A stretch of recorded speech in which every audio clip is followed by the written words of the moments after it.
وعلى آلك وأصحابك يا سيدي يا حبيب الله الصلاة والسلام عليك يا سيدي يا رسول الله وعلى آلك وأصحابك يا سيدي يا رحمة للعالمين الحمد لله আল্লাহ শুকর আমরা লম্বা সফর মদিনা শরীফ জিয়ারত উমরা হজ পালন বাংলাদেশের মহান সোনারগাঁও পাক দরবার শরীফে পুরো শরীফ অংশগ্রহণ মহান আনায়তুল্লাহ রহমতুল্লাহ আলাইহি রওজা শরীফ জিয়ারত আর বিভিন্ন আউলিয়া কেরামের জিয়ারত সহ আমার আম্মা জানের জিয়ারত বাংলাদেশ সফর শেষে আবার সুন্দরভাবে খাজা ইনায়েতপুরী জামে মসজিদ Sonargaon Pak Darbar UK Tareq Jahangir Ruhani centre UK দস্তরখানে কাজেখানে আপনাদের সাথে একত্রিত হওয়ার জন্য আল্লাহ পাক আমাকে এবং আপনাদের সবাইকে এক জায়গায় আসার তৌফিক দিয়েছেন সবাই বলে আলহামদুলিল্লাহ। এই বরকতওয়ালা সফর করে আসছি আপনারা যারা যেখান থেকে দেখতেছেন এখানে আছেন মা বোনেরা সহ আল্লাহ পাক যারা যেভাবে এই সফরে দোয়া করি আমল করি ওজিফা করি অর্থ দিয়ে সময় দিয়ে বিভিন্নভাবে আমাদের প্রোগ্রাম দেখি প্রোগ্রামে শরীক হইয়া আপনারা অংশগ্রহণ করছেন আল্লাহ পাক আপনাদেরকে এই সমস্ত সফরের বরকত দান করুন। All of kids, you are welcome. I'm going to just introduce I travels Madinatul Munawwara. I performed Umrah and then went to Bangladesh, joined Urus Sharif and traveled to make ziyarat to Khaja Inayatullahi Rahmatullah Alayhi and come back again. And that I'm going to say Alhamdulillah everyone. So today we're going to talk about this very soon this week. Maybe Thursday night, Friday night, Shabe Barat is called Night of Lakh, or in Arabic called Laylatul Barat. Laylatul Mubarakah is Quran mentioned in one ayat. So I'm going to speak Bangla. I hope everyone understands Bangla. I'm going to explain later, inshallah. So I know a lot of here, especially you, if you want to hear by your heart, you understand Bangla because everybody's, whoever in Bengali backgrounds, so you need to understand, inshallah. Then I come back later to talk about this thing, inshallah, important part, Urdu and Bangla and English, inshallah. So I'm going to start with Bangla, inshallah. Bismillahirrahmanirrahim. اللهم صل على سيدنا محمد وعلى آل سيدنا محمد وبارك وسلم وصل عليه الحمد لله الله رب العالمين لك شكر الله رب العالمين আমাদেরকে আজকে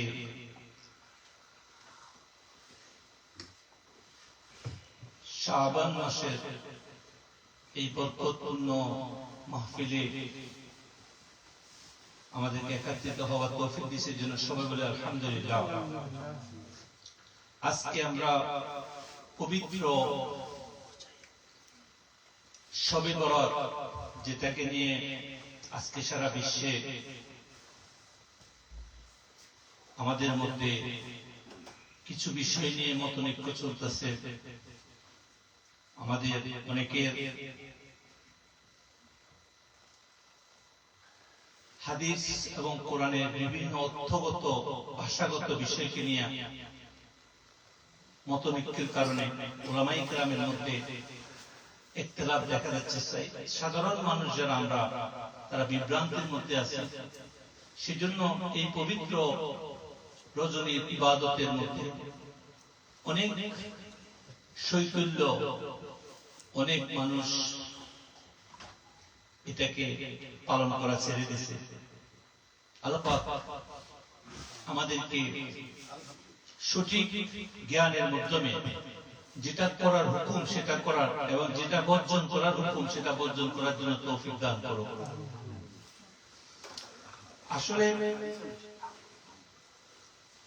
এই প্রাপ্তির ব্যাপারে সমস্ত গুরু যারা আজকে তাকে বলতেছে,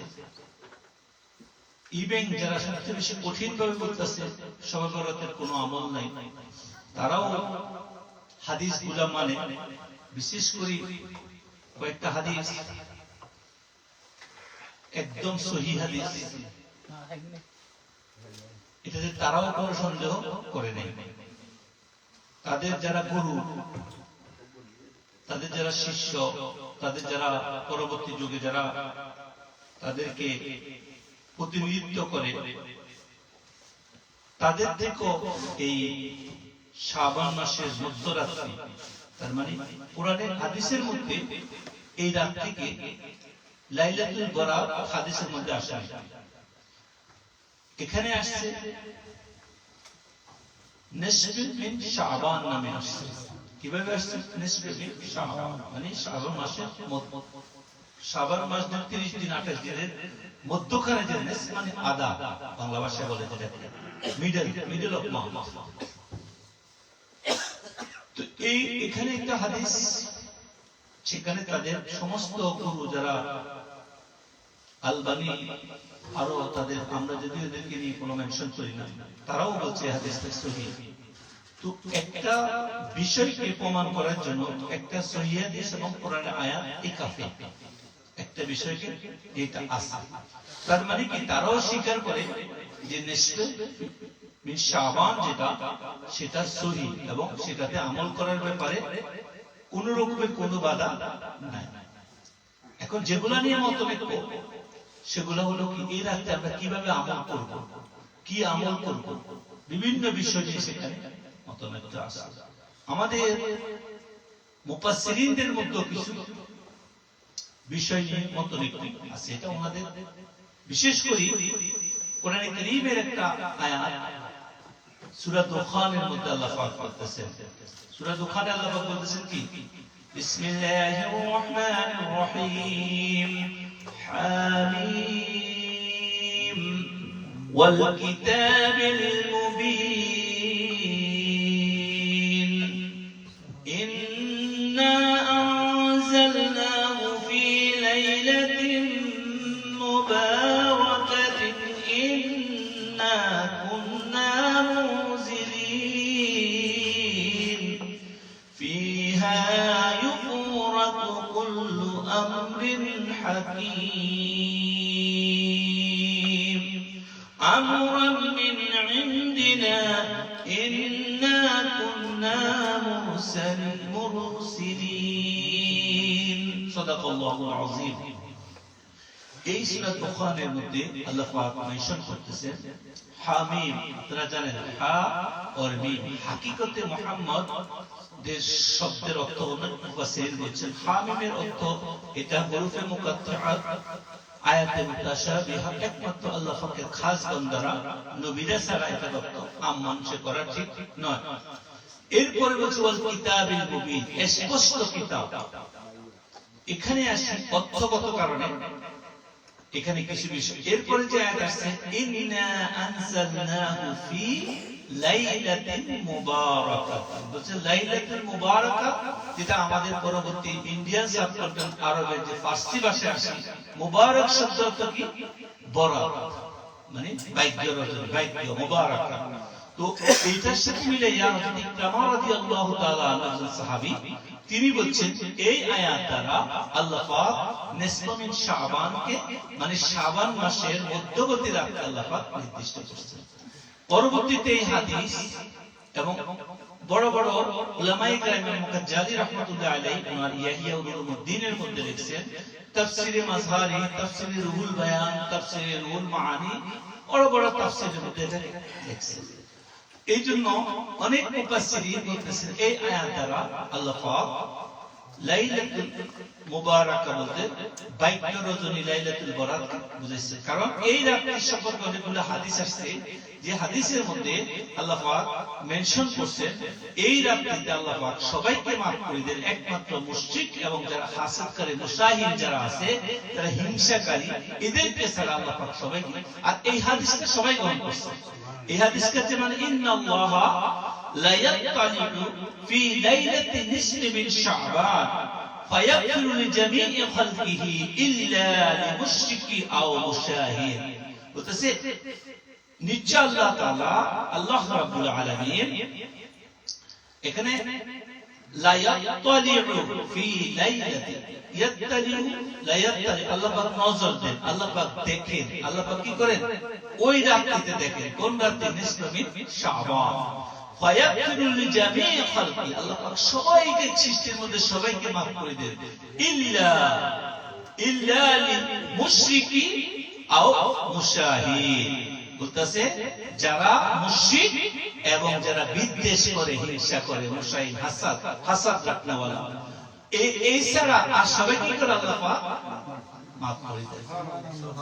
আজকে আমাদের সমাজে আল্লাহ পাক আপনি যেরকম ইবাদত করেন, এখন পরবর্তী যেগুলো নিয়ে বিতর্ক হচ্ছে ওগুলো নিয়ে বুঝার চেষ্টা করবেন মনোযোগের সহিত। বিতর্ক হচ্ছে কি নিয়ে? ইবাদত কেমনে করব, ইবাদত নিয়ে। কিন্তু এই রাত্রি সম্পর্কে হাদিস এবং কোরআনের এই আয়াতের আবার অনেক মুফাসসির, ইমাম তাবরানী রাহমাতুল্লাহ আলাইহি সহ অনেক মুফাসসিরিন বলছেন এই আয়াতটা লাইলাতুল বরাত নয়, এই লাইলাতুল কদর। আমরা মুফাসসিরদের কথা বলতেছি, কিন্তু একটা গ্রুপ বলছেন এটা লাইলাতুল মুবারাকা মানে লাইলাতুল বরাত মানে শবে বরাত বাংলাতে বলে, আর আরেকটা গ্রুপ বলতেছে এটা লাইলাতুল কদর। এটা নিয়ে সমাধান করছেন তারা। কিন্তু আমাদের এক শ্রেণীর ওলামারা আসি, যারা আমাদের বর্তমান সমাজে ফিতনা সৃষ্টি করতেছে, তারা প্রথমে আসি বলে লাইলাতুল বরাত, লাইলাতুল এরকম কোন শব্দ কোরআন হাদিসে নাই। এটা বলে মুসলমানদের কি করতেছে, একটা ইয়াং জেনারেশনকে পুরা তারাই স্বীকার করতেছে। আবার আসি নিসফু মিন শাবান নামে একটা কথা আছে, ওরা একই মুখে কথা বলতেছে, কথা বলছে। এই জন্য আমাদেরকে সতর্ক হতে হবে। যদি আমরা সহিহ হাদিস দ্বারা পাই, তারাই স্বীকার করতেছে, তাদের গুরুরা সবাই, তো তাহলে এখন আমাদেরকে আমলের বেলায় বলা হয়েছে কি, আমরা আমাদের সমস্ত বুজুর্গানে দিন, উলামায়ে রাসিকিন, আমাদের মুরব্বীরা সমস্ত সময় এই আমলগুলো কেন করছে? সহিহ দলিল দ্বারা প্রমাণিত আছে, তারাই স্বীকার করছে। এমন কিছু হাদিস আছে যেখানে হযরত আলী থেকে হাদিস আছে, হযরত আয়েশা সিদ্দিকা রাদিয়াল্লাহু তাআলা থেকে হাদিস আছে। হাদিসের মান যদিও জয়ীফ হয়, জয়ীফ মানে কি দুর্বল, দুর্বল হলে অশুদ্ধ হাদিস না, শুদ্ধ হাদিস। মুফাসসিরিন যারা হাদিসের রাবি, যারা হাদিস মুহাদ্দিস, তারা বলছেন যদি জয়ীফ হাদিস হয় আর সেটা আমলের জন্য হয়, আর সেটা কি গ্রহণ করা যাবে। কারণ আমল কেন করা হয়? মানুষের ভিতরকে আত্মশুদ্ধি করার জন্য। আমল কেন করা হয়? নিজেকে আমলের দিকে আল্লাহর কুরব হাসিল করার জন্য আমল কেন করা হয়? আমল কিন্তু পৃথিবীকে দেখানোর জন্য না, আমল করা হয় নিজেকে নিজের গোলাবারি করার জন্য, নিজের ব্যাংক ব্যালেন্স বৃদ্ধি করার জন্য, আল্লাহর কাছে কুরব হওয়ার জন্য আমল করা হয়। এখানে মাসালার জন্য এগুলো নেওয়া যাবে না, মাসালা পর্যন্ত তবে একটা বিষয় ডিসিশন দেওয়া হবে। এদের উপরে মুত্তাসিল হাদিস দরকার, যেগুলো একদম নির্ভরযোগ্য হাদিস। কিন্তু আমলের বেলায় নিজের জীবনকে নিজের নফল ইবাদতের জন্য সেগুলো কি করা যাবে? নেওয়া যাবে। এখন আমাদের যে ভাইরা এই সমস্ত জয়ীফ হাদিস বলি, জালগুলা বাদে দিলাম, হেরামদেশে যা, কিন্তু জয়ীফ হাদিস রাসূলের যুগ থেকে পরবর্তী 200-300 বছর পরে বড় বড় মুফাসসিরিন আসছে, বড় বড় ইমাম আসছে, ইমাম গাজ্জালির মতো, তারা তাদের কিতাবের মধ্যে এই হাদিসগুলো লিখছেন। এখন এরা আসে বলতেছে হাদিসগুলো কি জাল, জাল মানে কি ভুয়া হাদিস। তো কত বছর পরে পায়? রাসূলের যুগ থেকে 1000-1200 বছর পরে আসে তারা এটাকে বর্ণনা করতেছেন। তো আমরা তাদের যেগুলো জাল বলতেছে সেগুলো গ্রহণ করলাম না, কিন্তু যেগুলো তারা জয়ীফ বলতেছে, সহিহ বলতেছে, সেগুলো যদি গ্রহণ করি তাহলে কি, তাহলে শবে বরাত বলতে একটা রাত আছে, শবে বরাত বলতে কি একটা রাত আছে, এবং এই রাতে যত ইবাদত করা যাবে সেই ইবাদতের বিষয় আল্লাহ পাক নির্ধারণ করেছে। আর আমি একটু যে কোরআনে আয়াত পড়ছি, এই হাদিস দ্বারা প্রমাণিত হযরত ইকরামা রাদিয়াল্লাহু তাআলা সাহাবী একটা পক্ষ মানে আর একটা পক্ষ মানে, যারা মানে তারা কি সাহাবীর হাদিসটাকে মানে মানলে আল্লাহ পাক এই আয়াতের মধ্যে আল্লাহ পাক নিজে নির্ধারণ করতেছেন যে এটা এমন এক কোরআন স্পষ্ট পবিত্র রাতে আল্লাহ পাক নাযিল করছেন এবং কি করছেন আল্লাহ পাক ফিহা ইউফরাকু কুল্লু আমরিন হাকীম, এই রাতে আল্লাহ পাক সমস্ত বিষয় আল্লাহ পাক হুকুম করেন। কি করেন আল্লাহ? তার মানে কিছু হাদিসে বলছে এই রাতে মানুষের মৃত্যু কখন হবে, তার সারা বছরের ভাগ্য কি হবে, তারপরে তার জন্য কি কি বিষয় উত্তম করে তার ইয়া করা হচ্ছে, সব বিষয় রাতে কি করা হয়, লেখা হয়। অনেকগুলো হাদিস আমরা মেনশন করতেছি না, অনেক লম্বা সময় লাগবে, কিন্তু আমি বোঝানোর চেষ্টা করতেছি যে কথাটা, সেটা হলো যে ভাইয়েরা আমাদের যে ভাইরা আলেমে দ্বীন তারা কিতাব পড়ে, তারা কি অনেক কিতাব পড়ে, তারা গবেষণা করে, তাদের লক্ষ লক্ষ ফলোয়ার। আজকে আপনি ইউটিউব ফেসবুকে যান, তাদের কথাই সবার, তারা প্রথম কথায় কি বলে, খুব সুন্দর ভাষায় বলে দিবে এরকম কোন কথা কোরআনেও পাই নাই, হাদিসেও পাই নাই। যদি উনি এইভাবে বলে যে আমি পাই নাই, তাহলে ঠিক আছে কথাটা, তাহলে কি ঠিক আছে, তারা কথাটা এমন করে বলে। one kind of hypocrisy, one kind of মুনাফিকি লুকিয়ে রাখে তারা আমাদের ইয়ং জেনারেশন বরবাদ করার জন্য। এটা আমি কোরআন হাদিসে কোথাও পাই নাই, আমি পাই নাই বলে কোনো সমস্যা না ভাই, আপনি না পাইতে পারেন, কিন্তু যদি কোরআন হাদিসে পাই নাই বলে তখন জিনিসটা কি হয়ে গেল, অস্পষ্ট হয়ে গেল। এখন অনেক মানুষ কোরআন হাদিস গবেষণা করে না, না করার কারণে তারা আয়াত হাদিস করে নাই। সব আলেমেরা যারা করে এগুলা কি বন্ড, এটা কি ইয়ে করে আসে। আর এই রাত্রিতে একদম স্পষ্ট দলিল দ্বারা প্রমাণিত রাসূলুল্লাহ সাল্লাল্লাহু আলাইহি ওয়াসাল্লাম ওই দিন রাতে জান্নাতুল বাকিয়াতে যাইয়া সমস্ত সাহাবাদের কবরগুলোতে যাইয়া তিনি কি জিয়ারত করছেন অনেকক্ষণ পর্যন্ত। এবং তার মানে কি এই রাত্রিতে কবর জিয়ারত করা কি রাসূলের সুন্নাত, রাসূলের কি সুন্নাত, হেরাও স্বীকার করে হাদিসে। তো ওই রাত্রিতে যদি মানুষ একত্রিত হইয়া ইবাদত করে, যদি মা বাপের কবরে, যে মুরব্বীদের কবরে জিয়ারত করে বা ঘর থেকে বসে ইবাদত করে ইসালে সওয়াব করে, এটা তো হাদিস কোরআন দ্বারা প্রমাণিত। তাই আপনি ভাই যে কথাটা বলতেছেন এটা কোরআন হাদিসে পাই নাই, কথাটা যা বলতেছেন তারা কি বুঝাচ্ছেন? আপনি মুসলিম সমাজকে কোথায় নিয়ে যাচ্ছেন ইবাদত করতে? আপনি কি করতে চেষ্টা করতেছেন? আল্লাহ আপনার এই হেদায়েত দান করুক। আপনি যদি বলেন আমি পাই নাই, আপনার সাথে আমি একমত, ভাই সবাই সবকিছু পাবে এমন কোনো কথা নাই, কিন্তু আপনি কথার লোকে বলতেছেন এটা কোরআনে নাই, হাদিসে নাই, কোরআন হাদিসে পাওয়া যায় নাই, তো আপনি তো পুরো সমাজকে বিভ্রান্তির মধ্যে নিয়ে যাচ্ছেন। আপনার গুরুরা পাচ্ছেন, আপনি আবার দুদিন পরে আসে বলতেছেন যে হ্যাঁ সবাই বরণ করতে আসে। আপনারা দেখবেন ইউটিউবের মধ্যে আজকাল এমন ওলামা আছে, বাংলাদেশের নাম করা ওলামা, বাংলা ভাষাভাষী, আবার প্রথম 2 বছর আগে বলছেন সবাই বরণ করতে কিছুই নাই, আবার পরের বছর আসে বলতেছে সবাই বরণ আছে। তো যারা বলবেন সবাই বরণ নাই তারা ভুল বলতেছে, নিজেরাই নিজে ভুল করতেছে, বুঝছেন? আমরা স্বীকার করে যে কমাস করে নিজের ভুলটা স্বীকার করছি, এভাবে অন্যগুলো স্বীকার করেন। তাহলে আমাদের যুগে যুগে যে কাজ হয়ে আসছে, সেখানে যে কাজগুলো হাদিস কোরআন বিরোধী হচ্ছে, যে কাজগুলো আসলে ইসলামের সাথে সাংঘর্ষিক, যে কাজগুলো সঠিক সবে বরাতের তাৎপর্য বহন করে না, এই কাজগুলো আমরা সবাই মিলে কি করব? আমরা সেটার বিরুদ্ধে কথা বলবো। উম্মাহকে, রাসূলের উম্মতদেরকে সবাই মিলে আমরা বলবো ভাই আতশবাজি করবা না, বোমাবাজি করবা না, এমন কিছু করবা না যেগুলো আমাদের ইসলামের সাথে কি মানায় না। এটা সম্পূর্ণরূপে আমাদের রাসূলের নিষেধ। যে কাজ আমাদের রাসূল পছন্দ করতেন, যে কাজ আমাদের সমস্ত উলামায়ে কিরাম অপছন্দ করতেন, সেই কাজ তোমরা কেন করো? তার মানে কি ওই কাজের জন্য আমরা পুরো রাত, যেটা সহিহ দলিল দ্বারা প্রমাণিত, কোরআন দ্বারা প্রমাণিত, সেটাকে অস্বীকার করব? এটা তো বোকার সঙ্গে বাস করার মতো কথা। এই জন্য আমরা লম্বা আলোচনা যাব না। আজকে রাতের গুরুত্ব, এই মানে শবে বরাতের রাতের গুরুত্ব কি? অনেক গুরুত্বপূর্ণ একটা রাত্রি, যেখানে মুফাসসিরিন, উলামায়ে রাসিকিন, আউলিয়া আল্লাহ, যেমন দুনিয়ার জমিনে যাদের দ্বারা আমরা ইসলাম পাইছি, সাহাবায়ে কেরামের পরবর্তী যুগে যে সমস্ত বুজুর্গানে দ্বীন পৃথিবীতে নাম করা, এর মধ্যে আমরা যারা তাসাউফ আউলিয়া আল্লাহ ভক্ত, হযরত গাউসুল পাক আব্দুল কাদের জিলানী, হযরত খাজা গরিব নওয়াজ মাইনুদ্দিন চিশতি আজমিরি সানজিরি, হযরত খাজা, হযরত শাইখ নকশবন্দি রহমাতুল্লাহ আলাইহি, মুজাদ্দিদ আল-ফিসানি, আরো বড় বড় বুজুর্গানে দ্বীন আমরা যত নাম নেব, শাহজালাল নবী থেকে লইয়া বুজুর্গানে দ্বীন, সবাই এই সমস্ত রাত্রিগুলোর দিকে গুরুত্ব দিয়েছে। কিন্তু একটা কথা মনে রাখবেন, এই রাতটা সুফিয়ে কেরামের জন্য নয়, আম মানুষের জন্য। আমাদের আউলিয়া ইকরাম বলতেছে যে তাদের জন্য শবে বরাত, শবে কদর প্রত্যেকটি রাতে তাদের জন্য কি শবে কদর।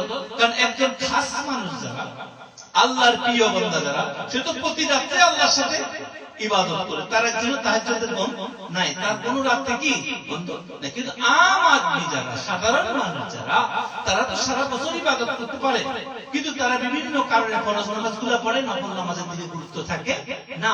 সেই জন্য এই সমস্ত রাত্রিতে স্পেশাল গুরুত্ব আল্লাহ পাক যখন বলছেন, নালে সহিহ হাদিস দ্বারা কেন আসছে এই রাত্রিতে, কোন রাত্রি, যে নিসফ মিন শাবানের রাত্রিতে আল্লাহ রাব্বুল আলামিন লাইলাতুল মানে আল্লাহ পাক এদিকে দেখেন নিসফ মিন শাবান রাত্রিতে। রাত প্রতিটা দিন আল্লাহর কাছে সমান হওয়া উচিত ছিল না?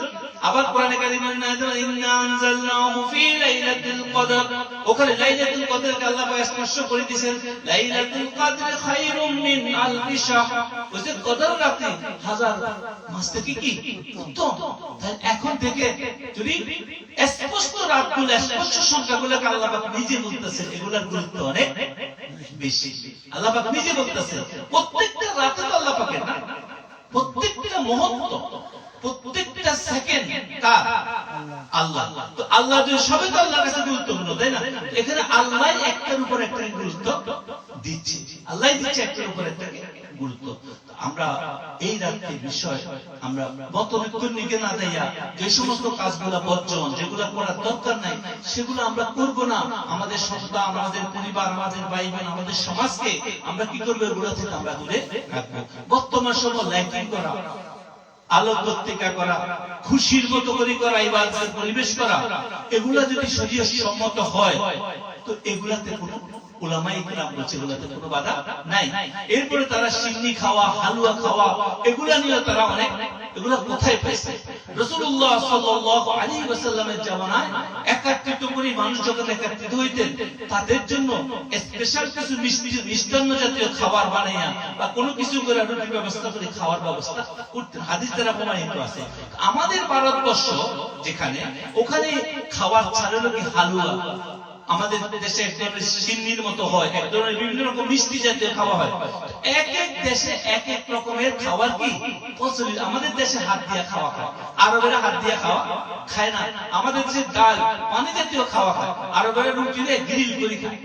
একসাথে প্লেটের মধ্যে সামনে একটা ছাগলের, একটা বকরির পুরি গ্রিল করে সামনে একটা রুটি চলে দিয়ে সবাই খায়। কিন্তু আমাদের সমাজে কি হয়, বা তরকারি পাকা একদম পানির মতো করি, তো এটা খাওয়া সম্ভব হয় না। এই জন্য এক এক ট্রেডিশন এক এক রকম। তাই বলি কি আমি আবার ট্রেডিশন বাদ দিয়ে দিব? ট্রেডিশন ব্যাপার রাসূল নিষেধ করেন কোন জায়গায়। প্রত্যেক সমাজ, প্রত্যেক জাতি এক এক রকম। এই জন্য ইসলাম হলো কি, যেখানে যাবেন সেখানে ইসলামকে আপনাকে সুন্দরভাবে, যেভাবে যে অঞ্চলের মানুষ যেভাবে চলে সেটার লগে মিলে ইসলামকে আপনাকে সেখানে হবে। এই জন্য হালুয়া আমাদের অঞ্চলে একটা খাওয়া, মিষ্টান্ন। এই সমস্ত দেশে কি খায়? কেক খায়, সুইট খায়। আমাদের দেশে সুইট সিস্টেম আছে, অনেক কোনো ইয়ে বলে না। এখন আপনি যদি বলেন হালুয়া বলতে কোনো কিছু কোরআনে নাই, এটা তো ভাই ওয়ান পয়েন্ট অফ আপনার জ্ঞানের সমস্যা। প্রত্যেকটা অঞ্চলের মানুষের কাছে একটা ডিশ, একটা জিনিস কি। এই জন্য হালুয়া আপনি যত বেশি ইচ্ছা বানান, খান। উলামায়ে কেরাম বলছেন হাদিস কোরআনে কোনো জায়গায় বাধা নেই হালুয়া খাওয়ার জন্য। বলে এটা আপনি কেন স্পষ্ট করে এটা বলবেন, এটা তো বেদাত। কোনো কিছু অতিরিক্ত হইলে এটা কি বেদাত। বেদাত তো ভাই সবকিছুই বেদাত। রাসূলের জামানা, সাহাবাদের জামানার পরে যত কিছু আছে সবকিছু কি ওই জমানায় ছিল না। এই যে লাইটিং ওই জমানায় ছিল না, টেলিফোন, প্লেন, এগুলো ওই জমানায় ছিল না। এগুলো যুগের সাথে সাথে চেঞ্জ হচ্ছে। এগুলো প্রয়োজনের সাথে সাথে মানুষের উপকারে মানুষ এগুলো কি করতে, আমরা প্রয়োজনে আজকে ট্রেন ব্যবহার করতেছি, আমরা অনেক কিছু মাইক ব্যবহার করতেছি, অনেক রকম সিস্টেম, সেগুলো এক জমানায় কি ছিল না। ইভেন আমরা যে ইবাদত করি, নামাজ পড়ি, এই যে নামাজ আদায় করি, এই যে সূরা কেরাত করি, এই কোরআনের মধ্যে যে বলেছিল রাসূলের জামানায়, এই যে আমরা যে জবতি পড়ি না, এটাও কিন্তু রাসূলের জামানায় ছিল না। ইভেন সাহাবাদের জামানায় ছিল না, তাবেঈনের জামানায় আসে না। এবং অনেক কিছু আছে পরবর্তী যুগে এসে একত্রিত হয়েছে।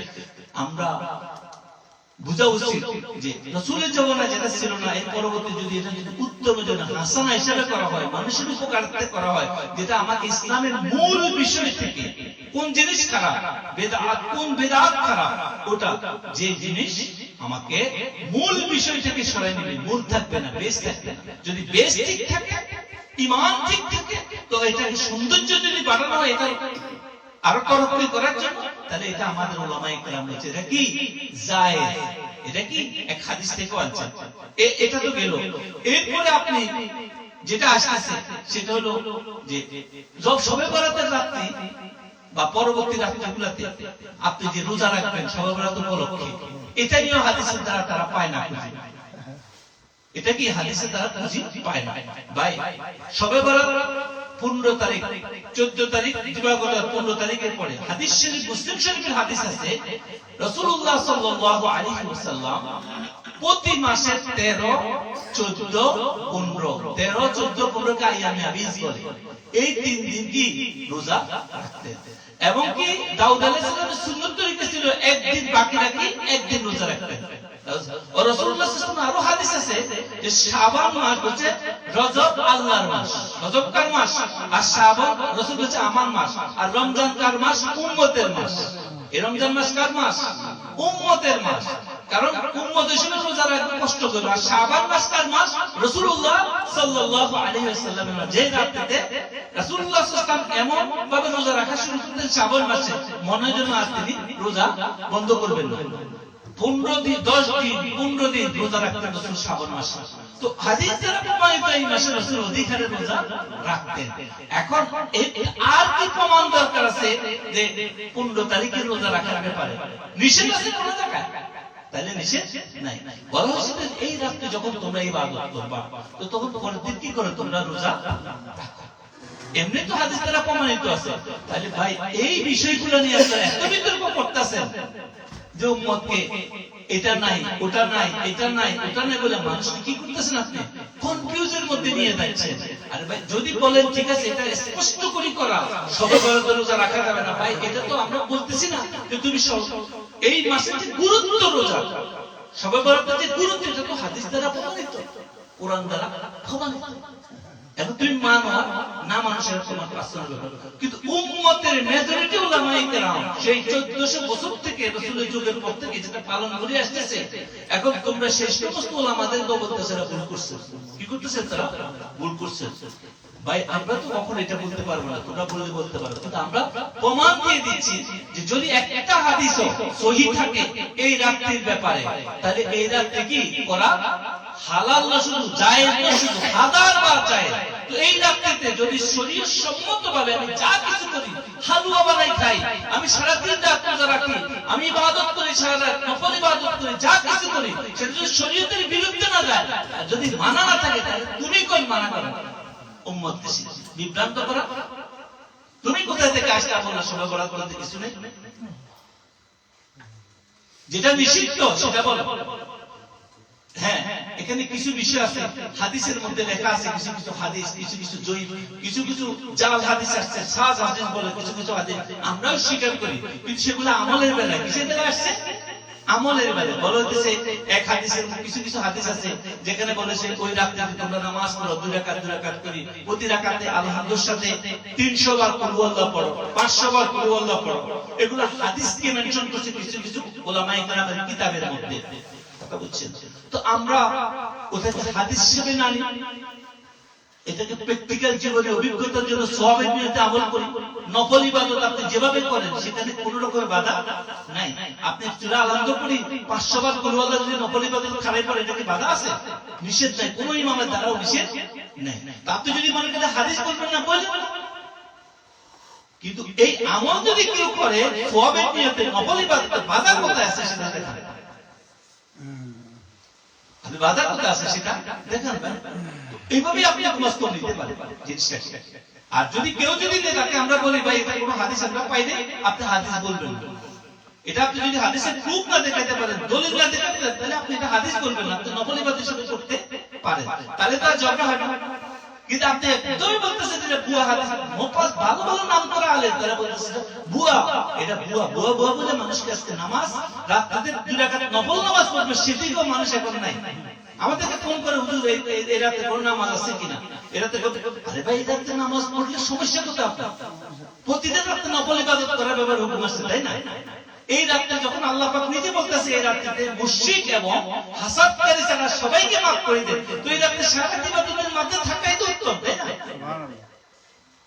এই রাত্রে মুশরিক এবং যারা হাসাদকারী এরা ছাড়া আল্লাহ পাক সবাইকে মাফ করে দেন। তো আমার মধ্যে দেখতে হবে আমার মধ্যে মুশরিকত আছে কিনা, শিরক আছে কিনা, আর আমার মধ্যে হাসাদ আছে কিনা, এগুলা ছাড়া আর সবকিছু কি আল্লাহ পাক। তাহলে আমাকে কি করতে হবে? রাত্রের জন্য প্রস্তুতি নিতে হবে। মুশরিক কাকে বলে? এটা নিয়ে তাদের সমস্যা। তারা সবাইকে আমভাবে, আমরা যারা মাজারে যাই, ওলিদের কাছে যাই, পীরের দরবারে যাই, আমাদের কোনো কিছুতে আমরা কাজ করি, আমরা সবাই মুশরিক তাদের চোখে। তাদের চোখে কি আমরা মুশরিক? মুশরিক তারা আমাদের কিভাবে বানাইছে? আমরা মাজারওয়ালার কাছে যাই, আমরা কি চাই কিছু, খাজা বাবা দেন কিছু, হযরত খাজা নবী রহমাতুল্লাহ কিছু দেন কিছু, তাদের কথা মানলাম। কিন্তু মুশরিক কিভাবে হইলাম? তারা কি আমাদেরকে কোন হাদিস কোন দলিল ভিত্তিতে আমাদেরকে মুশরিক করে তারা? আল্লাহু আ'লাম। যে আপনারা সাধারণ জ্ঞান দেখেন, মুশরিক কাকে বলে? মুশরিক বলা হয় যে শিরক করে, যে কি করে? শিরক করে। শিরক কি জিনিস? আল্লাহর সমকক্ষ কোন কিছুকে কি বাবা, আল্লাহর সমান কি বাবা, যে কাউকে আল্লাহর সমান বাবা কি, এটা কি শিরক করা। যে কোনো কিছুকে আল্লাহর সমকক্ষ বাবা, আল্লাহর বরাবর বাবা, এটা কি বলে? শিরক বলে। এই মুশরিক হয়। এখন আমরা যারা কোনো ওলির দরবারে যাই, আমরা কোনো ওলির দরবারে যাই, আমরা কোন ওলির দরবারে যাই, আমরা কি ওখানে আল্লাহর ওলি হিসেবে যাই, বা একজন সাধারণ বান্দা হিসেবে যাই, না আল্লাহ হিসেবে যাই? বলেন আমরা ওখানে কেন বাবা সাধারণ কবর জিয়ারত করতে গেলে, মাজার জিয়ারত, আমরা কিভাবে যাই? উনি আল্লাহর একজন বান্দা। আচ্ছা ওলি অনেকে মানতেছে, মানে আমরা তো ওলি মানি, অনেকে আমাদের চোখের সামনে বলতেছে উনি ওলি নাকি, আপনি কেমনে জানেন? এত বড় আল্লাহর একজন বুজুর্গ ব্যক্তি, যার লাইটে পুরো বাংলার সমস্ত জমিনে আলোকিত হয়েছে, তার বেলায় সমস্ত ওলামারা বলে যে উনি ওলি, আপনি কেমনে জানেন? উনি যে বলি তার চোখ না অন্ধ, যে কোথায় থেকে সেই ইউমেন থেকে আসছে ও সেখানে উনি ইতিহাসও শুনতে রাজি না, বলছে উনি ওলি গ্যারান্টি কি আপনার কাছে? আচ্ছা ভাই আপনি ওলি মানিয়ে না, আমি তো দেখতেছি যার লাইটের কারণে পুরো বাংলা ভারতবর্ষের সব জায়গায় লাইট দিতেছে, মানুষ লক্ষ লক্ষ, এখন তার নাম শুনলে মানুষের ভিতরে একটা মহব্বত সৃষ্টি হয়। এটাই তো ওলির একটা গুণ। বাবা শাহজালালের নাম শুনলে আর দেখেন এখানে কত লক্ষ লক্ষ মসজিদ বানাইছে, জালালিয়া মসজিদ, শাহজালাল মসজিদ বানাইছে না, ওনার নাম উনি কত কিছু চলতেছে, নামের পর কত কত কিছু খায়। আর কি দরকার আমার ওলি হিসেবে প্রমাণ করা? এরপরে এদের জ্ঞানে এত সমস্যা, এরা বলে কি উনি ওলি, আপনি কেমনে জানেন? ঠিক আছে, এরপরে এই ওলির দরবারে আপনি যখন গেছেন, আপনি কি করতেছেন? ওনার কি আল্লাহ কই দিতেছেন? বলতেছেন ইনি আল্লাহ। আল্লাহ নাউযুবিল্লাহ মিন কেউ কি আল্লাহ কই যায়? আল্লাহর ওলি, আল্লাহর বান্দা, আল্লাহর একজন বান্দা হিসেবে আমরা যাই, তাই না? তো প্রথমেই তো আমি ডিভাইড করে দিছি উনি আল্লাহ নয়, উনি আল্লাহর বান্দা। তাইলে আমি শিরক কোথায় করলাম? যদি ওর কাছে চাইও কোনো কর্ম, ভাই সাধারণ রহমাতুল্লাহ আলাইহি, বাবা আপনি আমার কিছু দেন, এটা গুনাহ হবে। এটা কি হবে? গুনাহ হবে, কবিরা গুনাহ হইতে পারে। কিন্তু এটা তো শিরক হচ্ছে না, কারণ আমি প্রথমেই তো তাকে আল্লাহ মানতেছি না, তাকে কি মানতেছি না? আমরা এখানে কখনো বলি না যে তার কাছে কিছু ব্যবস্থা করে, আমরা তো ওলামায়ে কেরাম কখনো বলি না, তর্কের খাতিরে কথাটা বলবো যে তারা আমাদেরকে মুশরিক বলে। আজকে ইয়াং জেনারেশন আমাদেরকে আজকে কিভাবে ওলিদের দরবার থেকে দূরে সরাচ্ছে তারা। তারা বলতেছে এখানে যাওয়া যাবে না, শিরক শিরক শিরক। আরে ভাই শিরক তুমি মৃত্যু, কারণ তুমি কথাটাকে ঘুরে বলতেছো। যদি তার কাছে চাই সে গুনাহগার হবে, কারণ একজন ওলি আল্লাহর বান্দা, সে তার কাছে সবার কথা কোনো জায়গায় লেখা নেই, তাই না? কিন্তু তাকে ওলি মানে যাচ্ছি আমি, তাকে কিন্তু আল্লাহ মানে যাচ্ছি না। আরে ভাই আপনার কাছে আমি গেলাম, আপনাকে আমার 500 টাকা দেন, আপনি আমার চাচা, আপনি আমার ভাই, আপনাকে আমি আল্লাহর বান্দা হিসেবে মানে যাচ্ছি, আমার 500 টাকা দেন, আমার দরকার 500 টাকা যাচ্ছি না আমরা, আমি কি শিরক করতেছি? আর আল্লাহর ওলি তো সবাই জিন্দা, কোন রূহের মৃত্যু হয় না, কোন মানুষের মৃত্যু হয় না। এখন তারা যদি আল্লাহর ওলি হয়ে থাকে, হাদিস দ্বারা প্রমাণিত আছে, তারপরে তো বলো যে তোমরা তাদের কাছে ওলিদের দরবারে যাও, জিয়ারত করো, এবং সেখানে কি করো? ঈসা আলাইহিস সালামের নিয়তে তোমরা ফাতিহা শরীফ পড়ো, কোরআনের আয়াত পড়ো, এবং তাদের উসিলা আল্লাহর কাছে কি করো? চাও, এবং আমাদের মুনতাকিদের জন্য মাফ চাও। আমরা এই সমস্ত বুজুর্গের দরবারে কেন যাই? এই জন্য যাই, এই সমস্ত বুজুর্গরা নিজের জীবনকে কুরবানি করি, নিজের জীবনে সমস্ত রকমের যত রকমের ঘৃণা, যত রকমের আত্মঅহংকার সব ছেড়ে দিয়ে, লোভ ছেড়ে দিয়ে, তাকাব্বুরি ছেড়ে দিয়ে, এরা নিজের বাড়ি ঘর সংসার, মা বাবা, ভাই বোন ছাড়ি আল্লাহর দ্বীনের জন্য তারা কোথায় সে সুদূর ইয়েমেন থেকে বাংলার জমিনে আসছে। তারা মানুষের সমস্ত নিষিদ্ধ ছাওয়া পাওয়া বাদ দিয়া আল্লাহ কান বাইরে, এরা হচ্ছে আল্লাহ ওলি। এরা কি আল্লাহ? এদের কাছে আমরা এদেরকে দেখে কি করবো? আমরাও শিখবো যে আমরা কিভাবে এই দুনিয়ার মায়া ছাড়তে পারি, এই দুনিয়ার লালুচ ছাড়তে পারি, এই দুনিয়ার টাকা পরে ছাড়তে পারি। তাহলে বুঝলেন, এই সবে বরাতে আমরা যারা ওলি আল্লাহদের মাজারে যাবো, জিয়ারত করতে, মা বাপের কবর জিয়ারত করতে যাবো, আমাদেরকে আদব শিখতে হবে, জানতে হবে। আমরা গুনাহ করবো কেন? আমরা যখন মানি, আমরা সুন্দরভাবে শরীর সম্মতভাবে মানি। কিন্তু আমরা এদের কথা শুনবো না। এরা যেভাবে বাধা দিচ্ছে যে আপনারা ঘরে ঘরে সুন্দর করে শান্তিতে, আমাদের মা বোনেরা যারা ঘরে বিভিন্ন মিষ্টান্ন বানান, হালুয়া বানান, বেশি করে বানাবেন। বেশি করে কি আমাদের আগে যদি কম বানায়, এখন আগে বেশি করে বানাবেন। দোকানের থেকে মিষ্টি কিনে মানুষকে খাওয়াবেন। কেন? সবে বরাত উপলক্ষে খাওয়াবেন, বিভিন্ন জায়গায় করে মিষ্টি কিনে খাওয়াবেন। কারণ এখন আর বেশি করে করা দরকার। যেখানে হয় না সেখানে আরো বেশি করে করবে, কারণ এটাতে হাদিস দ্বারা কোনো জায়গায় নিষেধ নাই। আর তৃতীয় নম্বর হলো আপনারা আপনাদের মা বাপের কবর জিয়ারত করবেন বেশি বেশি করে। এই রাতে সারা রাত চেষ্টা করবেন ইবাদত করার জন্য। যেভাবে পারেন আপনি কোরআন তেলাওয়াত করি, নফল ইবাদত করি, আপনি জিকির আজকার করি, আপনি আপনার পক্ষে যেভাবে সম্ভব। কারণ এই রাতে একমাত্র মুশরিক। তাহলে আমরা কি, আমাদের মধ্যে কোনো মুশরিকত আছে কিনা? মুশরিক কি আমরা অনেক লম্বা আলোচনা করছি। যখন আপনি হাসাদ করবেন, হাসাদ বুঝেন মানে হিংসা করা, এই রাতে আল্লাহ পাক হিংসুকদেরকে আল্লাহ পাক মাফ করবেন না। খোঁজেন এখন আপনার মধ্যে আমার মধ্যে হিংসা আছে কিনা, হাসাদ আছে কিনা, একটু খোঁজেন। যদি আপনার মধ্যে থেকে হিংসাকে বাদ দেন, এই রাতে আগে এই সমস্ত উত্তম রাতগুলো আমাদের কি করা উচিত? যে আমার মধ্যে শিরক আছে কিনা, আমার মধ্যে হাসাদ আছে কিনা, বা হিংসা আছে কিনা, এটাকে খুঁজে পাই। হিংসা কাকে বলে? হিংসা কি মানে আমার কোনো কিছু কম আরেকজনের বেশি, তাহলে আমার সহ্য হচ্ছে না। আমার সন্তান জ্ঞান কম, আরেকজনের সন্তানের জ্ঞান বেশি, আমার জ্বলে। আরেকজনের সন্তান যদি একটু ভালো রেজাল্ট করে, আমার জ্বলে। আরেকজনের ছেলে মেয়ে যদি ভালো কামায়, আমার জ্বলে। আমার দোকান যদি কম চলে, আরেকজনের দোকান বেশি চলে কি আমার ট্যাক্সি ইনকাম কমেছে, আরেকজনের ট্যাক্সি ইনকাম বেশি হলে কি হয়? আমার জ্বলে, শুনলেও জ্বলে। রাসূলুল্লাহ সাল্লাল্লাহু আলাইহি ওয়াসাল্লাম বলছেন এই সমস্ত কথা একজনের সাথে একজন শেয়ার করবা না। তাহলে কি হবে? মুখ লাগে, নজর লাগে। অন্যের নজর থেকে বাঁচি থাকো। কারণ অনেকে সহ্য করার ক্ষমতা কি নাই, জায়গা ছোট। কিন্তু এটারে কি হইতেছে? রাসূল কেন এই ব্যাপারে বলল এই রাত্রিতে হিংসুকদের আল্লাহ মাফ করবে না? কেন বলেন? এটা বুঝছেন আপনারা? কেন আল্লাহ পাক এত বড় ডেঞ্জারাস কাজ, এত উত্তম, সবাইকে মাফ করে দিবেন, মুশরিকের হিংসুকের মাফ করবে না? কারণ হিংসা এমন এক ডেঞ্জারাস জিনিস, বুঝার চেষ্টা করেন। হিংসা এমন এক ডেঞ্জারাস জিনিস, কারণ আপনি ওখানে যাই আল্লাহর সাথে শিরক করতেছেন। আল্লাহ পাক কাউকে কিছু দিছে, আপনি সেখানে যা আল্লাহকে বলতেছেন তুমি এটা দিলা কেন? কারণ ওরা ব্যবসা, ওর ট্যাক্সি ইনকামকে বাড়া দিলা কেন, আমার কম দিলা কেন? ওর দোকানে ব্যবসা থেকে বেশি দিলা কেন? ওর ছেলে মেয়ে ভালো দিলা কেন, আমার কম দিলা কেন? তার মানে আপনি আল্লাহর সাথে কি করতেছেন? ফাইট করতেছেন। সমাপকতা আস্তাগফিরুল্লাহ। অমুক সুন্দর, আমি অসুন্দর কেন? অমুকের জিনিস সুন্দর, আমার দেহে কেন? মানে আপনি পুরোপুরি হিংসার কারণে আপনি রবের সমকক্ষতা দাবি করতেছেন। আস্তাগফিরুল্লাহ। এইজন্য রবের সমকক্ষতা দাবি করার মতো ডেঞ্জারাস গুনাহ আর কিছু হইতে পারে?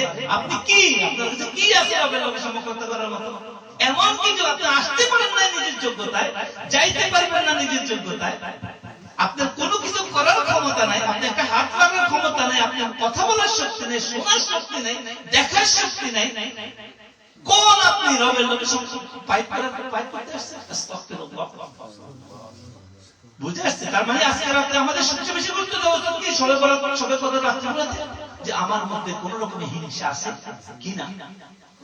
আর হিংসা নেই একটা মানুষ দেখা না, খুঁজেন।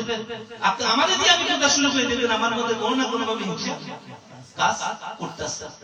এই জন্য সুফিদের দরবারে ভালো হয়েছে যায় কেন? মানুষকে ভিতর থেকে হিংসা, ভোগ, হিংসা, তাকাব্বুরি, অহংকার তারতম করবার লাগে। সুফির দরবারে, অনেক দরবারে কোনো মানুষ নামাজ রোজা শিখতে যায় না, নামাজ রোজা শিখতে যায় না। তাদেরকে যদি কেউ মানে, তো তখন তারা তাকে একটা একটা করে চেক করে তার মধ্যে এগুলো আছে কিনা, তাকাব্বুরি আছে কিনা, অহংকার আছে কিনা, হিংসা আছে কিনা, বিদ্বেষ আছে কিনা। তারা দিয়ে টয়লেট সাফ করাইলো, তারা দিয়ে জমিনে কৃষি কাজ করা, তারা দিয়ে এমন এমন কাজ করে মালামাতিয়া বলে, বেজ্জতি করে তারা সবসময়। বেজ্জতির মাধ্যমে তার ভিতরে এই সমস্ত দোষগুলোকে একটা একটা করে কি করে দূর করে। তারা এমন জায়গায় পাঠায় যেখানে গেলে সে এমন কাজটা করতে তার কাছে অপমান ফিল হবে। বাদশার ছেলে ভিক্ষা করা, বাদশার ছেলে কি করে ভিক্ষা করা। ভারতবর্ষের এক মহান বুজুর্গ ছিলেন, তার কাছে ওই সময় বাদশার ছেলে গেছে মুরিদ হওয়ার জন্য। তো বলতে তোমাকে আমি কি করবো না, মুরিদ করবো না। হুজুর আমি কি অপরাধ করছি, আমি আপনার কাছে মুরিদ হব। দুইবার গেছে, তৃতীয়বার তোমার মুরিদ করতে পারে। 100 ওকে সত্য। তোমাকে কোন কোন জায়গায় এখানে বেশি মানুষ জানে এই শহরে, কোন কোন মোড়ে, ওই মোটামুটি সব জায়গায় জানে। তো কয়েকটা জায়গা নির্দিষ্ট করছে। তো হুজুর পকেট থেকে কিছু পয়সা দিচ্ছে, পকেট দিয়ে কইছে এগুলা দিয়ে কি করো, মিষ্টি কিনবা, দুর্বাজার চকলেট জাতীয় মিষ্টি জাতীয় কিংবা ওখানে এলাকাতে বাচ্চারা আছে না, তো বাচ্চাদেরকে দিবা। শর্ট বুঝেন, শর্টের বস্তা আছে না আমাদের দেশে পাটের ইয়া, তো উনি শর্টের একটা জামা দিছে, তোমার জামা খুলবা আর ওটা পরবা, পরে একটা প্লেট দিছে এরকম, প্লেট দিয়া বসে যাও, এটা দিয়া ভিক্ষা করবা, মানুষের কাছে ভিক্ষা চাইবা। আর বাচ্চাদেরকে সুইট দিবা, মিষ্টি দিবা। বাচ্চারা যখন পাগল বলে পাথর মারে, পাগল বলে কি মারে, পাথর মারে তোমার। প্রত্যেক মোড়ে মোড়ে যাই ভিক্ষা করবা, এই পয়সা দিয়ে কিনবা, তোমার কোন বাসায় পয়সা দিয়ে কিনবা। আর যদি এটা করে আসতে পারো তো আমি চিন্তা করবো তোমার মনে করবো কি না করবো। তো সে তো প্রতিজ্ঞা করছে সে ওনার হাতে হবে। এই জন্য সে প্রত্যেকটা মোড়ে যাইয়া দিয়া এরকম পাথরের আঘাত খেতে রক্ত বাইরে দিতেন, কিন্তু সেটা ছাড়তেন না, কারণ তিনি হুকুম দিচ্ছে তার হাতে বয়া হইতে হবে। যখন 3-4 মোড় কমপ্লিট করে আসছে, যখন আসছে কমপ্লিট করে আসছে, তুমি তো জানছেন, তো দেখছে পড়ছো, হুজুর চেষ্টা করছে। তো হুজুর তার আর কিছু পরীক্ষা করছে, করার পর দিচ্ছে তার ভিতরে যে বাদশাহী যে বাপ, রাজার পোলা, আমি যে যুবরাজ, আমাদের দেশে যুবরাজ কয়, মানে আমি যুবরাজ যে বাপ, সেটা তার মধ্যে আর নাই। গোলাম হওয়ার যোগ্যতা অর্জন করছে। আশা এই শিক্ষা দিছে সুফিয়াকেরাম। কেন তার থেকে তাকাব্বুরি অহংকার কেন কমাইছে? কারণ সে বাদশার কোলের বাপ নিয়ে দরবার আসলে, তো দরবারের কোন মানুষকে আর মানুষ মনে করবে না। দরবার, অনেক দরবার কখনো সেখানে বড় লোক ছোট লোক নেই, সেখানে মহব্বত দেখে। সেখানে কি দেখে? মহব্বত দেখে। সে মহব্বত নিয়ে আসছে, সেখানে বড় লোক আসছে, কোটি টাকা দিচ্ছে, মিলিয়ন টাকা দিচ্ছে, ওর কোনো গুরুত্ব থাকে না। একটা সাধারণ যদি গরিব লোক আসে, মহব্বতে জিজ্ঞেস সবাই সমান বরাবর। কেননা আল্লাহর কাছে পৌঁছতে হবে। আমাকে যেই রূহ নিয়ে আসছি, যেভাবে আসছি সেভাবে আমাকে বুঝতে হবে। পৃথিবীতে যাওয়ার সময় আমার সাথে আমার কোনো তাকাব্বুরি, বাদশাহী কিছুই আমার যাবে না, কারণ এগুলো কে দিছে? আল্লাহ। আজকে শবে বরাতের উপলক্ষে আমরা যে আলোচনা করতেছিলাম, সেখানে আমাদেরকে চেষ্টা করতে হবে যে আমাদের ভিতরে যত রকমের হিংসা বিদ্বেষ আছে সেটা দূর করতে হবে, এই দিকে গুরুত্ব দিতে হবে। আপনি যতই নামাজ আদায় করেন, যতই সারাদিন ইবাদত করেন, এগুলো থাকে এটা কোনো গুরুত্ব নাই। এই জন্য কোন কোন ওলামায়ে কেরাম বলে, তোমার মধ্যে এগুলো যদি না থাকে, সারাদিন ঘুমাইও থাকো, তো তোমার জন্য অনেক কি উত্তম। যদি এগুলো রাখি, যদি সারাদিন, আমরা দেখি অনেক মানুষ আছে যারা রাতে বিবি হালুয়া লাগান না কেন, বা খাওয়া করতে অসুবিধা কেন, সারাদিন নামাজ পড়ে বিবির সাথে এমন ঝগড়া শুরু হয়েছে, স্বামী স্ত্রী, তার স্বভাবের অর্থ দিচ্ছে, তার সঙ্গে আরে ভাই তোমার কোনে কিছু এটার জন্য ইয়া করার জন্য, কমাস কম তোমার ভিতরে রাগ কুসাকে কন্ট্রোল করো। এই রাতে শিক্ষা ইয়ে কন্ট্রোল করো না, তো তাহলে এই রাতে ইবাদত করা কি গুরুত্ব? এরকম অনেক কিছু আছে। সবাই রাতে বাইরে থেকে মারামারি করতেছে, বন্ধু বন্ধু পাড়ায় পাড়ায় দেখে বোমাবাজি হইতেছে, আস্তাগফিরুল্লাহ, এগুলো কোথায় পেছে না। মসজিদে আসতেছি ইবাদত করতে, সেখানেও লাইন পাইতে একটু খানা পাইতে দেরি হয়েছে, একটু বসতে দেরি হয়েছে, 2 মিনিট হুজুরে দেরি করতেছে কেন, শুরু গেছে দরকার, গালিও শুরু করে দিচ্ছে, বা চোখে দেখতেছে। তো তোমার মনে কইছে এখানে মসজিদে আসার জন্য, যদি তোমার সময় না থাকে ভাই কাজ করবা, ঘুমাও বাসা পয়দা বাজে, যা তোমার সময় না উঠে আসতে আরামসে চলে যাও, আদব রক্ষা করো। কিন্তু এগুলো নাই।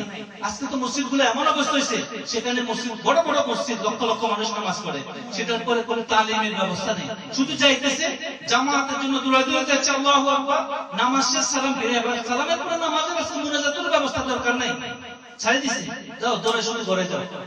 যাইয়া কি করে? সিগারেট টানো, টিভি দেখো, ফেসবুক দেখো, বন্ধু দেখো, আড্ডা দাও, আর ওই সমস্ত এই গল্প শুনো, আর সকাল উঠে কাজ করো। এই যে শিক্ষা, এই যে মানুষের চেঞ্জিং আদত, সেটা কোথায়? আজকে সেই মেশিন বন্ধ করে দিয়েছে এই সমস্ত ওলামায়ে কেরাম। প্রত্যেকটা ক্ষেত্রে তারা আজকে শুধু ইয়া সৃষ্টি করতেছে, যুক্তি অযুক্তি দরকার নেই, প্রথম কথাই বলে দিছে কি, এগুলো তো কোন হাদিসে নাই, পাওয়া যায় না। আস্তাগফিরুল্লাহ। আরে ভাই, আপনাদের কাছে আমরা রিকোয়েস্ট করব, আপনি পান না এটা বলেন, কিন্তু আপনি বলবেন না কোরআন হাদিসে নাই। এটাই আপনি সমাজ বরবাদ করতেছেন। আপনি একটু চিন্তা করে দেখেন, যারা হয়তো আমাদের কথা অনেকে শুনে, তো আমরা বলবো যে আপনি একটু আরেকবার চিন্তা করে দেখেন, আপনি কি আপনার আমানতের খেয়ানত করতেছেন না? আপনি যেটা পান নাই ভাই, আমি পাই নাই, সবার পক্ষে সবকিছু পাওয়া সম্ভব নয়। যারা রাত দিন আল্লাহর কালাম নিয়ে গবেষণা করে আসছে কোটি কোটি শত বছর, তারা পাইছে, তাদের কিতাবের মধ্যে রয়েছে, আর আপনি এটাকে অস্বীকার করতেছেন। আল্লাহ আপনাদেরকে হেদায়েত দান করুক। আজকে এই সর্বরাত রাত্রিতে আর কিছু কথা বলে শেষ করব। এই রাত্রে যে সমস্ত হাদিসগুলো আসছে আমল করার জন্য, এই আমল হলো ওদের জন্য যারা আমলের বরকত চায়। এই রাত্রিগুলো অনেক গুরুত্বপূর্ণ। এই রাত্রিতে কেউ যদি নফল নামাজ আদায় করেন, মাগরিবের পর থেকে গোসল করবেন। এই উত্তম রাত্রিগুলোতে কি হয়, মাগরিবের সূর্যাস্তরের পরে গোসল করে নেবেন, যাদের পক্ষে সম্ভব। গোসলের এত বরকত এই রাত্রিতে, বলতেছে জুমার দিন এই সমস্ত উত্তম রাত্রিগুলোতে গোসল করা কি অনেক উত্তম। প্রতিটি কাতরা মানে প্রতিটি ফোঁটা পানির গুরুত্ব অনেক বেশি বহন করে। সোয়াবের, আমি সোয়াবের কথা বললাম, অনেক গুরুত্ব বহন করে। এই রাত্রির বরকত ওরাই বুঝবে যারা পাইছে। আপনি মিষ্টি খাওয়ার পরে মিষ্টি কি জিনিস বুঝবেন, তাই না? তো মিষ্টির সামনে রাখলে যদি সারাদিন ঘুরেন, মিষ্টির টেস্ট বুঝবেন আপনি কখনো? তো যে ভাইরা হাদিস দেখছে খালি এক রাকাত নামাজে আলহামদুলিল্লাহ 300 বার সূরা এক ক্লাস পড়ার কথা, আরে পড়ি দেখো না ভাই, এটা বরকত কি তুমি দেখবা? তুমি শুধু মানাই করতেছো হাদিস নেই, হাদিস নাই। আরে হাদিস নাই ভালো কথা, বুজুর্গদের, ওলি আল্লাহদের, উলামায়ে কেরাম যারা পূর্ব বুজুর্গ যারা, তাদের সুন্নাত হিসেবে এটাকে পালন করো। আর মা একটা কথা আমরা পালন করি না, উত্তম হইলে করি তো, তো বুজুর্গদের সুন্নাত হিসেবে এটাকে পালন করো, করি দেখো এটার বরকত কি তুমি টেস্ট কি।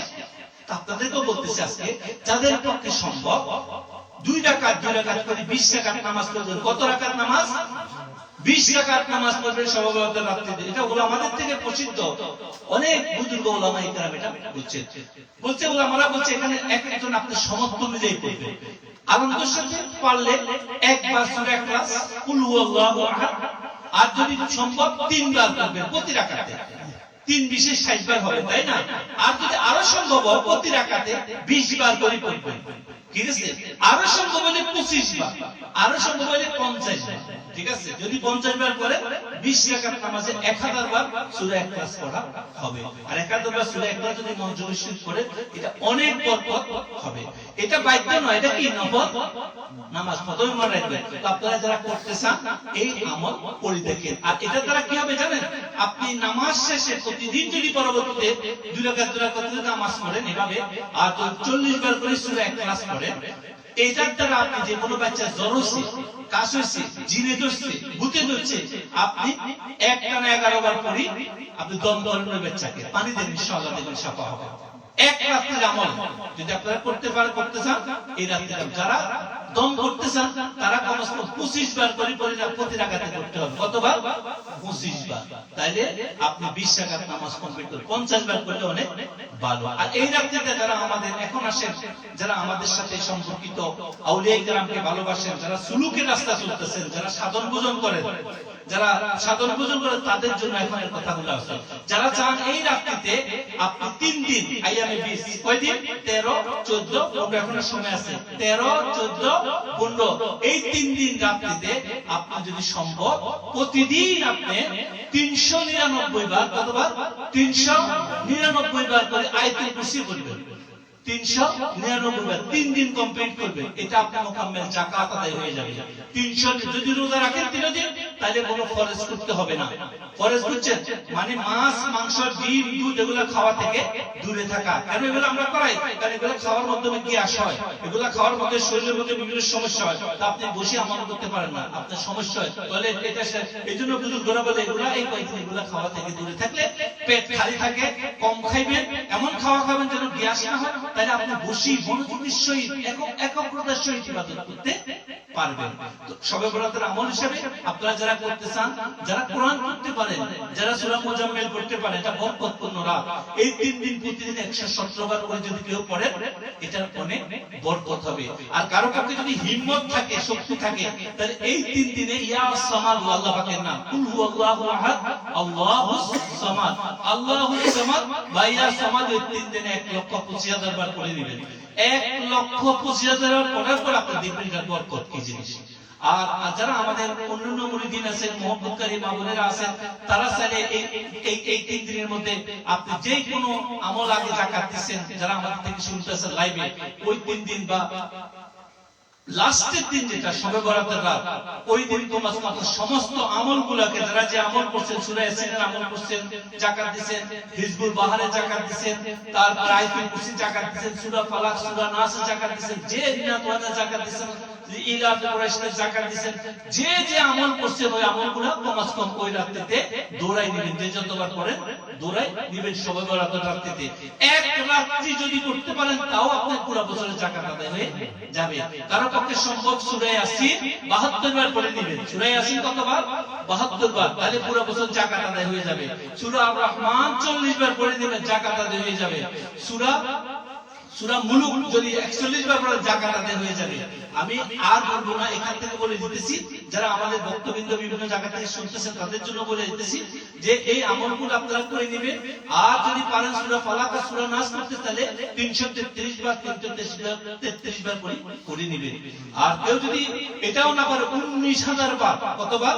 19,000 বার শুধু শবে বরাতের রাতে বিসমিল্লাহির রহমানির রহিম, বিসমিল্লাহির রহমান পড়বেন, এটার আমল আপনি হয়ে যাবেন, যাকাত আদায়। ওই পরবর্তীতে দেরি কেউ যদি দম করতে চান, বাচ্চা কাচ্চা, জিনিস, শয়তান, সমস্যা, এদেরকে দম করতে চান, তাহলে কমস কম 1000 বার উঠতে হবে। আপনারা যদি দম না করেন 100 বার উঠতে এটার বরকত থাকবে। কিন্তু কেউ যদি দম করেন কোন আমলকে, আমার থেকে অনুমতি নিবে, কমস কম ডেইলি আপনি একটা নির্দিষ্ট ওয়ে না করে তাহলে দম করবেন না। তাই যারা দম করবে, ওই শয়তানটা আপনার ঘরে যাবে, কোথায় উঠবে? আপনার বাচ্চাদের উপরে উঠবে, আপনার সমস্যা হচ্ছে। সেজন্য আমার অনুমতি ছাড়া কেউ দম করতে যাবেন না। ওভাবে আমল না করলে উল্টাপাল্টা দম করে নিজের জীবনে বিপদ আনবেন না। আপনারা, আমরা অনেকে খুশি, আমি দেশে গেছি, আমার অনেক মুরিদ, আমাদের পীর ভাই অনেক বিপদে আছে। কেন? আমাদের থেকে অনুমতি ছাড়া তারা মানুষকে উপকার করছে, ঠিকই মানুষ উপকার পাইছে। তারাও হুজুর আপনার দম করছেন, অনেক ভালো আছে, কিন্তু তার জীবনে, তার বউ বাচ্চা, তার পরিবারে অনেক অশান্তি এবং তাদের বিপদগুলো তাদের উপর আছে। আমি যখন চেক করে দেখতেছি ওই যে সমস্যাগুলো, ওই যে শয়তানগুলা, ওই যে জিনগুলা ওর বাচ্চাদের উপর, ওর বউর উপর আসে হামলা দিছে। এই জন্য এই কাজ করবেন না কখনো। আমাদের থেকে অনুমতি নিবেন, আমাদের থেকে আলোচনা করবেন, তাহলে ইনশাআল্লাহ শবে বরাতের রাত্রি, শবে কদরের রাত্রি, এই সমস্ত রাত্রিগুলো অনেক উত্তম রাত্রি। এই জন্য সামনে আইয়ামে আমি যে 3 দিন আছে, যা যে আমল করতে পারেন করবেন। আর নাহলে শবে বরাতের রাত্রিতে আপনারা বাসে, বিশেষ করে মা বোনেরা যারা ছোট ছোট বাচ্চা আছে, নিজের পরিবারকে দম করবার জন্য আপনারা আয়াতুল কুরসির আমলটা করতে পারেন, বিসমিল্লাহির রহমানির রহিম আমলটা করতে পারেন, সূরা কাউসারের আমলটা করতে পারেন। সূরা কাউসার ডেইলি 1000 বার করে পড়তে হয়ে যাবে, বা শবে বরাতের রাতে 1000 বার পড়লো হয়ে যাবে। না তো না কাল কাউসার, পরবর্তীতে ডেইলি 110 বার করে পড়বেন। আর যদি কম পরিমাণে 40 বার পড়বেন, যদি আপনি বাচ্চা কাচ্চাকে দম করতে চান, নিজের বাচ্চা, নিজের হাজবেন্ড, নিজের ওয়াইফকে দম করতে পারবেন। যে কোনো আমল করলে কোনো শক্তি, কিন্তু বাইরের কোনো মানুষকে আপনার পরিবারের দম করতে গেলে আমাদের থেকে অনুমতি নেবেন। তাইলে আপনার বিপদগ্রস্ত, সেজন্য আপনি দায়ী। আল্লাহ রাব্বুল আলামিন আজকে শবে বরাতের এই পবিত্র আলোচনাগুলো আমাদেরকে আমল করার জন্য তৌফিক দান করুক। আমাদের মতো যত কমি আছে আল্লাহ পাক আমাদেরকে মাফ করুন। আমিন।